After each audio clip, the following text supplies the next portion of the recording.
Welcome to Leadership Unlearned and Reframed. In this podcast series, we talk to leaders and people who are adjacent to leaders. Sometimes it's a coach, sometimes it's a consultant, but people who have experienced and observed leaders doing what they do. When we speak about leadership, we're not only talking about a role in an organization. I am inviting you to take up your leadership mantle wherever you are. It's needed in our family systems, a huge need for it in our communities. It could be in your place of worship or even on your local football or netball team. Wherever you are, there is the potential for you to be a leader. And so in this series, we often examine and sometimes we discard what we knew about leadership. And because we're inviting you sometimes to leave a thought behind, we want to offer you something instead. So we offer a reframe of leadership. And so with me today to examine and share their experiences in leadership is Betsy Salkind and Amy Warshawsky. And if I've butchered your names in any way, I'm going to apologize and you could correct me when you introduce yourselves. So welcome to the program. Thank you, Thank you. Maxine. Thank you. You got it perfect. Good. You're good. Good. Do you want to start, Amy? Sure. Do you want us to introduce ourselves now, Maxine? Absolutely, yes. Okay, sounds good. So, let's see. My name is Amy Warshawsky. I've been a coach for about, say, 14 years now.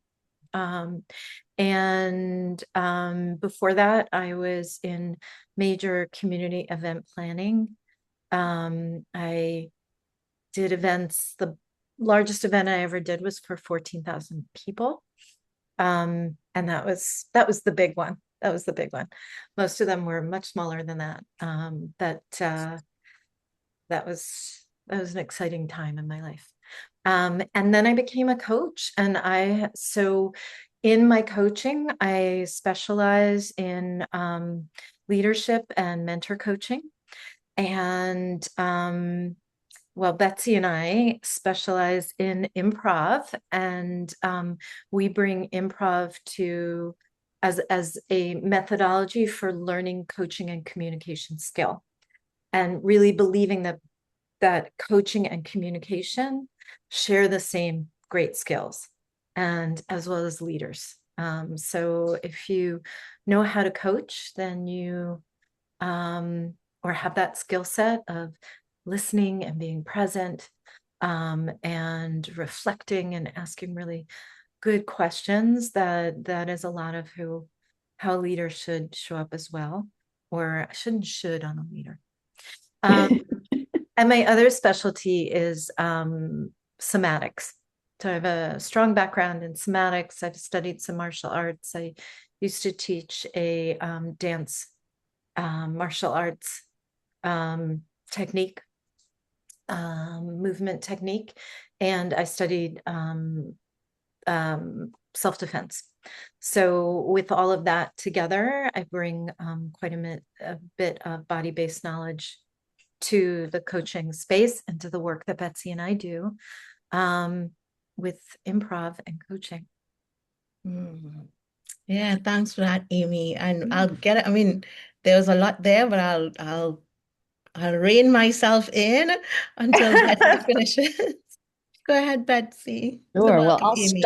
I'll start way back when I got a couple of degrees in organization studies, went to work for the Federal Reserve Bank for a minute, and then quit and became a stand-up comic. And did that for decades, wrote for television sitcoms, and then found coaching. And I've been doing it for about as long as Amy has. And we met because we were both mentor coaches and on the faculty in a coach training program. And we were doing continuing education. And what we noticed was a lot of the coaches, despite being well trained, were very much in their heads, and they were always thinking, am I doing this right? And they weren't as present as they needed to be because they were judging themselves and how they were doing. And so I thought, well, this is improv. I mean, the skill set from improv is really the one that we ideally are using in coaching. And I would say also leadership, because it's being in the moment, it's being flexible, it's really about partnership and working together. So we started doing improv for coaches, I would say about 5 years ago. And since then have expanded it beyond coaches, because it's really anyone who wants to learn those skills. What else can I say? I think that's enough for now. Yeah. Yeah, we'll start there. Oh, I want to say one other. Yeah, sorry, go right ahead. one other thing, Maxine. And that is when Amy and I were working together, we had an incredible boss and who the director of our program. And I learned more about leadership from her than anything else in life, because when you see it modeled, when you experience it, it becomes part of you and how you then lead. And so I think leaders have the incredible possibility of spreading those skills to those who have the good fortune to work with them. Yeah. So this is very rich already for me. I'm getting the sense of movement from Amy, that whole sense of the body work, the dancing, the martial arts. And I'm also getting the sense of creativity and leaving formal structure behind to do things that, from degrees to federal bank to stand-up comedy. So there's a sort of richness here and an intermingling of worlds in that one thing it's just not one thing, right? So already in the conversation, there's a dancer, there's a martial artist, there's a stand-up comedian. And so all of these parts, what I'm really hearing is that it comes together in presence. So who I have before me, regardless of the backgrounds, would be two women who stand in presence, who are saying, go with the flow in the moment with your training. Yeah. Oh, I like her. Can we keep her? Yeah, I know. I really appreciate what you said, Maxine, about with your training, because there really is a lot of structure, but then when we're really, when we're practicing the art, that's when we let all the structure go and trust that it's there. Yeah, yeah.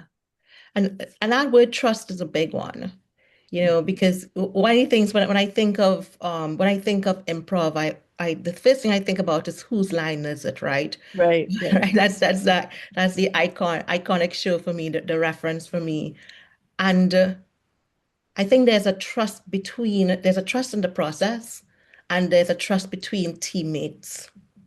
So how does that play out in your world, and how do you build that so that coaches could be, that free to actually participate in improv?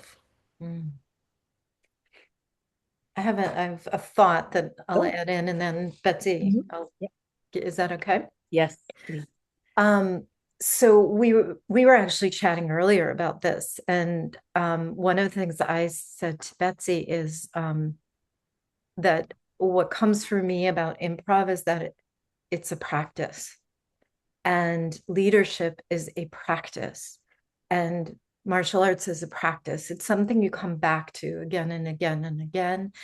Try to understand how you're doing it, what you're doing well, how you could grow in that space. Coaching is the same way. And so to me, whose line is it anyway? They trusted one another because they also practiced. They practiced the art of improv and comedy together in order to then stand on a stage, the televised stage, and present it and play in front of the world. And so I think many of the modalities that we're talking about share that same aspect of a deep investment in the practice of it. And what I would say is many people come to us thinking they've never done improv before, and are maybe a little frightened of it. And the first thing we say is, you all do it all the time. I mean, we do it in every coaching conversation. We do it all the time in life. We're making this up if we're doing it right. And So what we do is really create an environment that is as comfortable as it can be. Everyone in the group does it. There's nobody's audience. We're all participants. We demonstrate everything we do. We model being silly. When we're doing a smaller group, we don't record, because we want people to know that this will not be part of their permanent record, and they can play, and there's nothing bad will happen if they do something that they weren't expecting to do. So we lower the stakes in every way that we can. And when we do it with a larger group, we always demonstrate everything. We typically have the discussions with the larger group, but everybody does the exercises in breakouts where there's no recordings. And so they have that opportunity to do it in a safe place. Yeah. So the trust that is built between the parties is one based on a practice. And a practice usually has some rigor, even though there will be some play. Yeah. There's safety that is provided. So we're creating opportunity for safety. We're not recording it in a small group, small breakouts. And so therefore it's kind of like a play between trust, practice, rigor, in the moment, practice and letting go. So that's kind of like my first thought. And then my second thought, Betsy, at the beginning you shared that you had a wonderful leader. And one of the things you just shared is really about modeling for others. And I'm wondering how much of this idea of practice, I will model, I will keep you safe, reflects what you learned from your leader. I think a lot of it. And in fact, her support of us creating what ended up being Improv for Coaching in a way. So allowing us to create learning opportunities for the students in our program that were different, that were more participatory, and really giving us a lot of space to create and try things out. And that really not only helped us to create some new things, but helped us to trust to let other people do that too. Yeah, I think that's beautiful. It feels like poetry actually. There's something about the ebb and flow of it that feels very special to me. It's something about, maybe it's your presence, maybe it's your nature of holding both, because there's something about the play between the juxtaposition of the play and the practice, which I find very intriguing. And I think, Amy, I want to just go to you a little bit, because you have had that practice in the discipline, doing the body work. And I'm wondering how that translates for you into improv, as well as what you've seen with leaders who are taking this challenge with you. Interesting question. In improv, I think that what I've learned from martial arts, and granted, I really only did the actual martial arts for 2 years, and then there were other pieces that I did. But I had the great fortune of, by accident, studying with a Chinese master way back when my husband opened a phone book and found this guy in his school in the middle of Chicago. Who knew?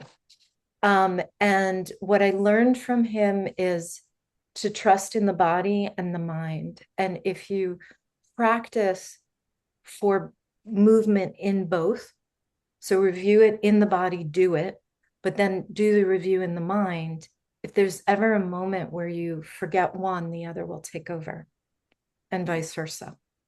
And I find that to be true in improv and the work that Betsy and I do together, that I've learned that, well, in 2 ways. I've learned to trust myself, also not to take myself so seriously. And that if I do it enough times, it will come back to me. So there are times where Betsy's in Los Angeles and I'm on the East Coast, and I'll do something or she'll do something in person without the other. And in the beginning, I very nervous. I haven't done this by myself before. How will I do this? We've done it enough and we do enough practice beforehand that I can do it. And then also trusting each other. So when we're together and we're working together, we have a deep sense of trust, and we work on our relationship, and the way that we share the space that we have when we're not in front of other people and when we are in front of other people is all based in kindness, and a certain level of rigor, like you said. So in that way, that's where I find that I am at. And then the question of leaders, can you say that question for me? Yeah, I was asking about the fact that you just explained wonderfully how your body practice in terms of the things that you would have done with your body, how that translates into your improv. And I'm wondering, how does that now translate in what you do with leaders? So both internally and externally. Oh, did you want to say something, Betsy? I'm sorry. I think I could just have a go at it. Oh, you go at it. In that it is embodied, and that is behind everything that we've created is experiential learning. We talk about it afterwards, and I think this really parallels with what you just said, Amy, about the bodied and the running it through your mind. We give them the physical experience first, and then we extract the learning. And it's been interesting that people will often say, well, what's this about? What are we supposed to get out of this? And we say, do the exercise first. And if you still wonder, we'd be happy to answer it. And I don't think we've ever had to answer that question, because people excavate the learning from the experience. Yeah. I'm just thinking, what a wonderful frame for leadership. Because very often we want to read a book, we want to go to a seminar, we want to be sure about it. And maybe it is that our leadership can be an embodied experience where we have the experience, we go through it, and then we sort of debrief it with someone else in terms of exactly what you're talking about. So the practice of leadership is not something that you read about. You really need to have the experience of it, regardless of the system you're working in. And then you could work with a coach, with a consultant, whatever it is you want to work with, and really extract from yourself the data that you have now experienced. I like that frame. I'm really appreciating, developing a model around it in the moment, of course. About a new way to do leadership, because what I'm really, and it goes back to what Amy was sharing about the body and the mind, and Betsy, the way you broke it down further in terms of the experiential, actually creating what the experience is, and therefore the knowledge of what it is. It's a sort of deep knowledge. So I don't need to ask you again, what is it that we just did? Because I have experienced it. I love that. Yeah. I'm telling you, Bets, we're keeping her. I love that. So let me hear about how sometimes people may resist it. What have you met? Well, I'll say this first.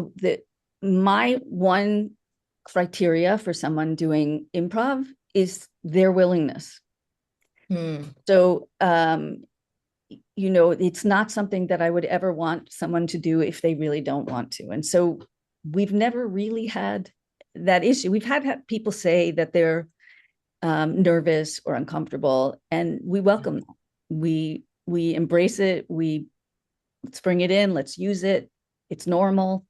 And what we've noticed with coaches, and this is probably true for leaders as well, is what you're feeling on the inside is not necessarily what anybody outside is seeing. Yeah. You can still hold a lot of presence for someone else, even if inside you're like, I'm nervous about this. I've never done this before. And, or the stakes are high. So when the stakes are high, we are going to have more feelings and nerves, and that's okay. And we really allow for that. Tell me a little bit more in terms of how you move from, so I got the fact that you don't have resistance because people come to you willing. And in the moment, they may be scared, they may be nervous, they may be anxious. So how do you get them to go beyond that bump of, because I know sometimes, I mean, believe it or not, if I'm nervous, I cannot speak sometimes. Like I Mhm. lose my voice. How do you move them across that hurdle? That's, We I think, play. yes, with play and Oh. laughter. So we always start with group activities where, which are fun and often silly or have a silly aspect to it. Sometimes we'll start with something like the world's worst coach, and we just invite people to just be terrible. And what's fun about it is it's clearly based on people's knowledge about what actually is a good coach. But it's that opportunity to just be ridiculous and look bad on purpose. And that tends to really break the ice. Now Yeah. imagine a group of leaders playing world's worst leader. Yeah. And they're just bringing out things that a leader would never say that they probably have stopped them from, and we're giving them permission to say it all. Yeah. Yeah. Yeah. So that sense of play creates safety, and it goes back to what Betsy you shared before about creating that safe space. So you feel nervous, we'll play a game, I'll take you to silly land. You feel safe and your nervousness is reduced. And there's something about that, I think again, as you said with leaders, there's so much pressure on a leader to show up in a particular way every day.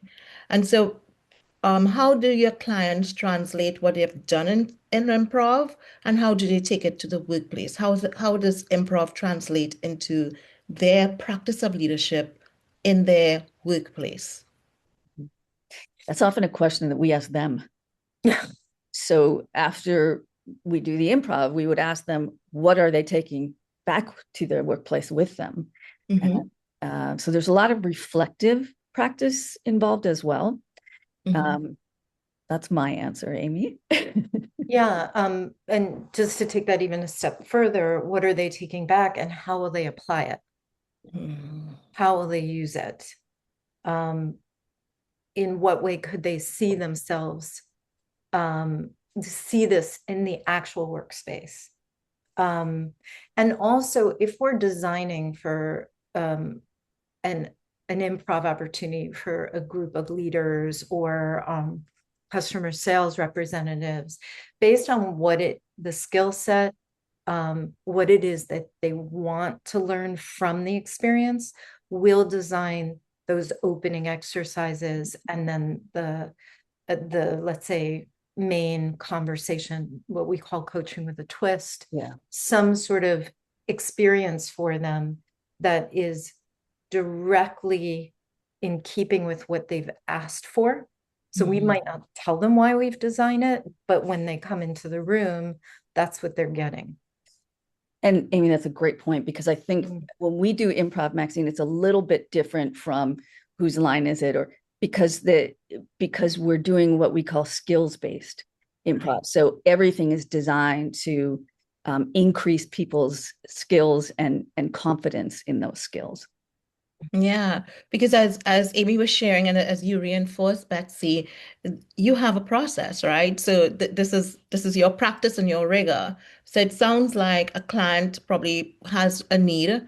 You sort of assess what that need is, you design around the need, and then you could have the practice and the fun of the improv Yeah. around the need. So it sort of takes it back in terms of the question I asked is that they more or less leave with that skill that they wanted or what they requested. So I get it. Thanks for taking me through the process. Yeah, And I get it. sometimes will come out with something else. So that's been the amazing thing for us is that we design the exercise with some particular thing in mind, but then we don't tell them what they're supposed to get out of it. We ask, and often it's something even beyond what we thought of.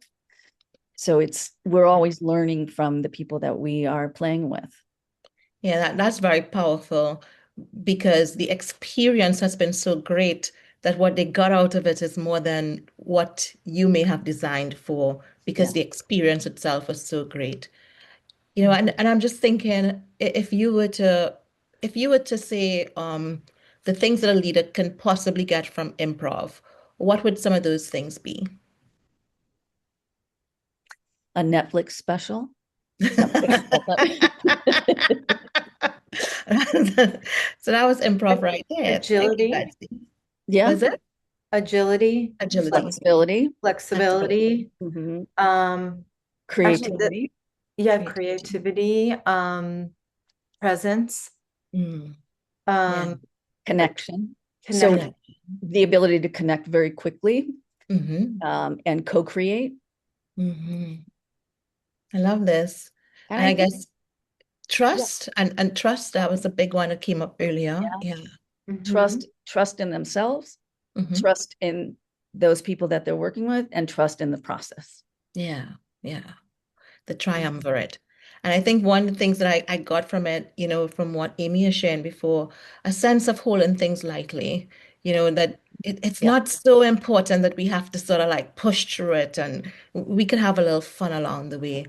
And I think that's, there's a growing sense of, and I've been saying this a lot this year because I've been experiencing it a lot, a growing sense of anxiety in the world with all that's happening, and a growing sense of loneliness among leaders because of all the other things that are happening. And I'm just thinking, what a wonderful opportunity to have this sense of, a little bit of play, a little bit of safety, a little bit of trust in a very way that they may not have experienced it before, both for themselves, for any process, and for their teams. Yeah. I think one other thing, building on what you just said, or the word that's coming to me is humility. You have to take yourself almost, I don't know if it's levels, but down a level, and give yourself permission to show up, make mistakes, let happen what's going to happen in the improv environment. And I think allowing yourself that level of vulnerability helps us to show up in front of other people in a way that, maybe a leader holds themselves too tightly. Yeah. Love that. Yeah. I would just add also that given the anxiety and given, the stress that everybody is under, what it does to us neurologically to play and to be in a space where, we're not in problem solving for a moment. We're in, we can vision better, and just the release from, we go for 2 hours in most of our sessions. People might come in tired. It might be the end of the day, depending on when they want the sessions. And, but they always leave energized. And there's just something about the feeling of doing that I think is really helpful, especially when things are difficult. Yeah. And I'm really just appreciating and reflecting on, when you started to describe what people get from it, there was a kind of rattling off, and now there's a kind of slowness and the humility, the big ticket items, and really now coming forward, the release of the stress, the return of energy, the humility, taking off a few layers and really being present. Yeah. There's something else that I've learned actually from Betsy about feedback that I think is a beautiful part of how we create a space and what I think is special. And that is that people know what they do wrong. And so when we talk about what was done, our focus is on what are they doing well? What are their strengths? How did they show up in that moment that really resonated or sang to someone else? And that focus on what is good and true and brilliant in its not its in its sense of intelligence, but in the way that it shines for another, is something that really inspires people. So it brings them into a space of visioning, like Betsy said, and positivity and possibility, as opposed to shutting them down around what they're not doing well.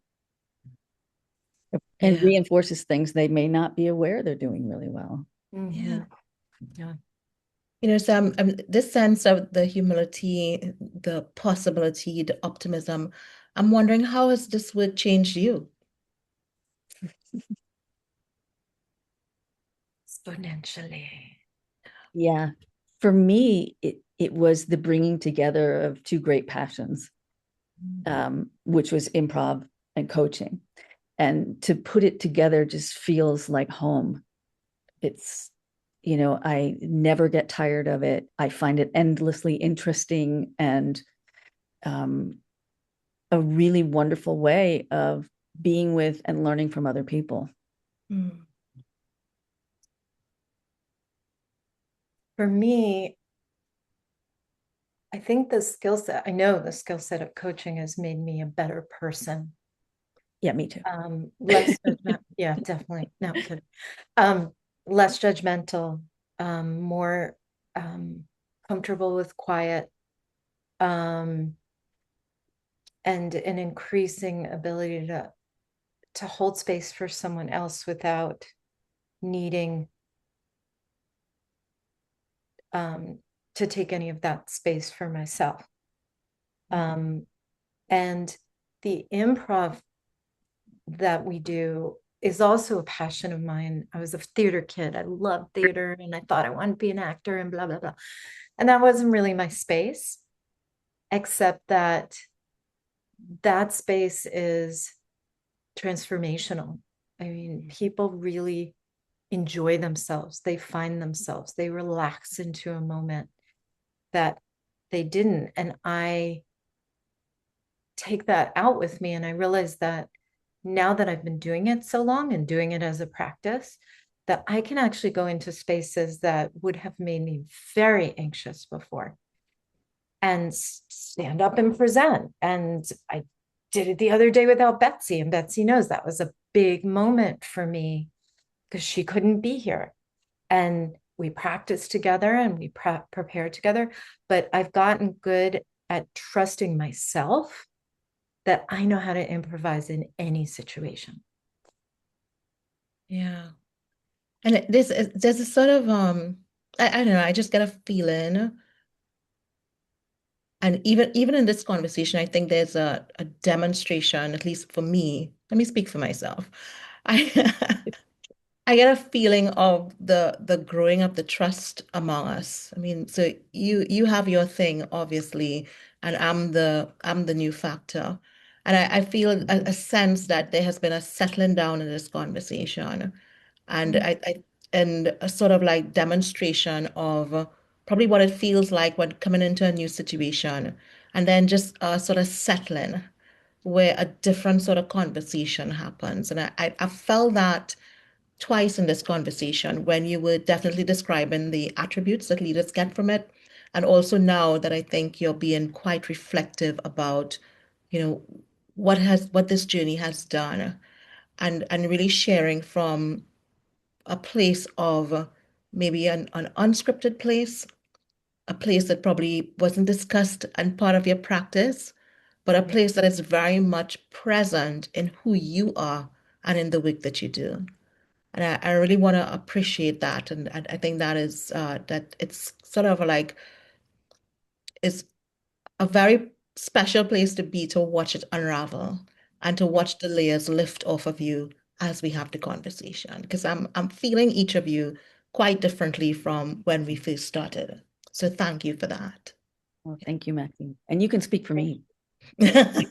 Anytime. Thank you, guys. So if someone is interested in doing an improv class with you, and they're willing, let's add that. If they're willing, if they want to and they're willing, what is the best way to contact you? Probably through our website or on LinkedIn. You can reach out to either one of us there, but the website kind of describes all the different things that we offer, and we're happy to meet with anyone who would like to. We have ongoing courses that they can just sign up individually, or we're also happy to meet about bringing in a program for any organization or group of people. And our website is bnamentorcoaching.com. B as in Betsy and A as in Amy. Now we know. But also, LinkedIn is perfectly, like Betsy said, reach out to one or both of us. We're happy to talk to anyone. We're very accessible. You're accessible. We are. I love it. Love it. So if there's one message that you want people to walk away with this evening, what would that be?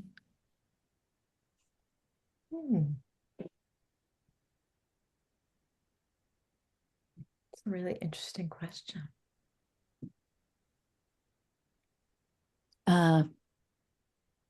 Try it.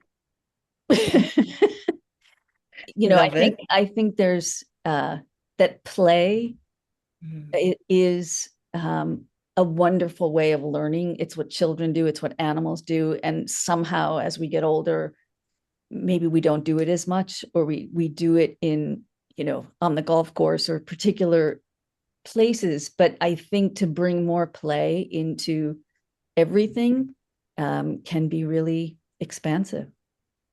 And every time you say play, I smile. So yeah, it sounds good. I also am thinking about I'm looking at Leadership Unlearned and Reframed. And I think there's an element of the way that we approach our work and design it that is very much about an unlearning or a releasing, and then putting a new frame and allowing someone or a group to try something and then come back and talk about what they learned, that really is them reframing it for themselves. Yeah, absolutely. I love that. And so I just want to acknowledge that we have Calvin with us.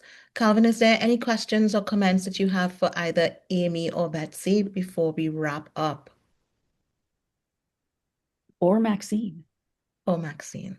Thank you, Betsy.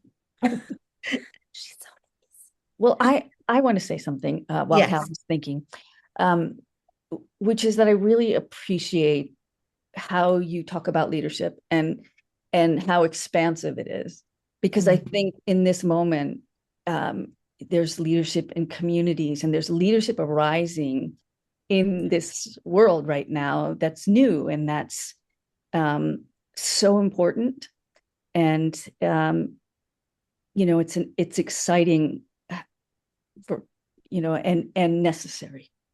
Yeah, I join you in there. I can't wait to see what the younger generations do with it, as they reconstruct everything, as they rethink things, as they center themselves first in their emotions. I think it's so exciting. I'm totally excited by it. I'm all for it. Yeah, so I want to thank Amy and Betsy for spending time with me today and really sharing about the power of improv. The things that I'm walking away with today will definitely be that sense of play. And I want to build that in a little bit more into my life, because sometimes it gets a little heavy. That sense of humility, that we forget about all the things we learned, right? And we sort of remove some layers so that we can have the experience. I love the idea of the experiential factor of it, that this is not something that I need to teach you. Go through it and then you will come out with the learnings yourself. And so, how can we bring that into our leadership? How can we share this with people so that they can really see the power of having the experience? You don't need to read a book, right? So, you want to try leadership in your community, do it and then get your experiences from it. Very much a part of being safe, and they create safety in the work that they do, because they know that if we're safe, they spoke about the neuroscience of it and the psychology of it, that you will take a risk, you will take a chance, and you definitely will learn something new. So thank you so much, Amy and Betsy, for spending time with me today. So same time next week, same channel, we'll be here with a different guest on Leadership Unlearned and Reframed. Thank you so much. Thank you, Maxine. Bye, guys. Thank you, Maxine. Yeah, I really want to just appreciate your presence and the work that you're doing. Fantastic. Thank you so much. Thank you.